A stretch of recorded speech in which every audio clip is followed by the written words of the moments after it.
Before we start, in 1986, one nuclear accident caused the world to abandon the cleanest energy ever built.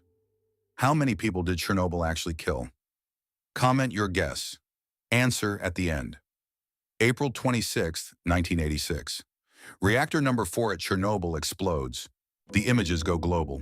Burning graphite, evacuation buses, an entire city abandoned overnight. The most terrifying industrial accident ever seen on television. And in that moment, nuclear energy loses. Not because of physics, because of fear. Governments across Europe begin shutting plants down. Germany announces a full nuclear exit. The narrative locks in. Nuclear is dangerous and not worth the risk. That narrative has dominated energy policy for 40 years, and it may have cost us the planet. Here is what that fear actually produced. Between 1980 and 2020, the world shut down over 100 nuclear plants. Every single one was replaced, not with wind or solar, but with natural gas and coal. We did not make the world safer by abandoning nuclear. We made it dirtier. We just told ourselves a different story. The IPCC measured the carbon footprint of every energy source on Earth. Nuclear emits 12 grams of carbon dioxide per kilowatt hour. Coal emits 820. Natural gas 490. Nuclear is as clean as wind, cleaner than solar. And unlike wind or solar, it runs at full power 83% of all hours in the year, rain or shine, midnight or noon. No other clean energy source comes close. In 2024, nuclear reactors quietly avoided 2.1 billion tons of carbon dioxide. No headlines, no summits, just reactors running.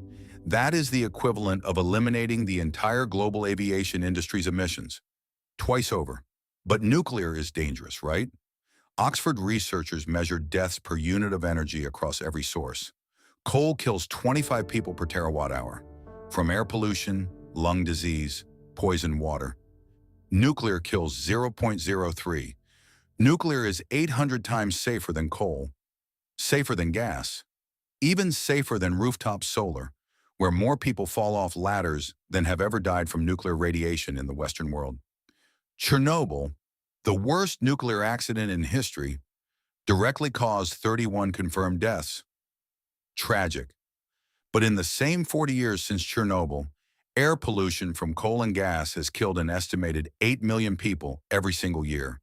We chose the thing that kills 8 million people a year, because the other thing looks scarier on television. The waste problem is also wildly misunderstood. All used nuclear fuel ever produced in the United States, across 60 years, would fit on a single football field stacked 10 yards deep. 6 decades of powering the largest economy on Earth. One football field. Coal plants release their waste, billions of tons, directly into the air you breathe.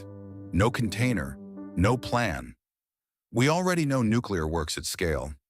In the 1970s, France decided to go nuclear, not for environmental reasons, but because they had no oil. Within 15 years, they built an entire fleet.